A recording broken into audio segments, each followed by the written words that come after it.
Paul's prayer for the Colossians. That's what we're going to talk about today on Strength for Today. This is Wednesday, February the 19th. Folks, got a great time tonight. Prayer meeting, 7 o'clock, new time in our church. And so everybody come out tonight at 7 for the book of Esther and a great time of prayer. I want to send this broadcast out today to Ted and Beulah Luketic. I love telling Ted and Beulah. We call him Speed Beef and we call her Beulah Land. And we love them both and thank God so much for them here at Timberlake Baptist Church. But today we're talking about a prayer. I guess today, if anything I want to do is I want to pray for you. And I want to give you some scripture. And I want to share with you a prayer that Paul prayed for the Colossians church.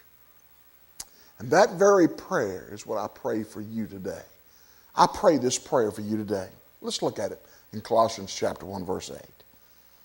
Who also declared unto us our love in the Spirit. For this cause we also, since the day we heard it, do not cease to pray for you, and to desire that you might be filled with the knowledge of his will, in all wisdom and spiritual understanding, that you may walk worthy of the Lord unto all pleasing, being fruitful in every good work, and increasing in the knowledge of God, strengthened with all might, according to his glorious power, and to the patience and long-suffering with joyfulness, giving thanks unto the Father, which hath made us meet to be partakers of the inheritance of the saints in light, who hath delivered us from the power of darkness, and hath translated us into the kingdom of his dear Son, whom we have redemption through his blood, even the forgiveness of sins.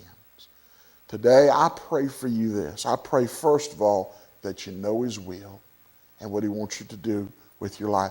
Number two, walk in that will. Walk in that way. Do what he wants you to do today. I pray you'll do what he wants you to do. And then be fruitful. Be fruitful. Go out and win people to Jesus. Tell them the story. I've got to tell you the sweetest story I heard today in Bible study. I had a young man who's in our Bible study who's a terrible alcoholic, striving to get his life right, get back right with the Lord.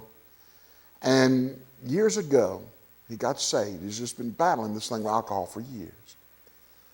But he brought his sister's children to church one Sunday, and they started coming every week. He fell out of church, as a matter of fact, quit coming altogether, but the van kept picking up his nieces and nephews. During that time, one of those little nieces was shot while she was sleeping in her own bed, middle of the night, sleeping like a normal child.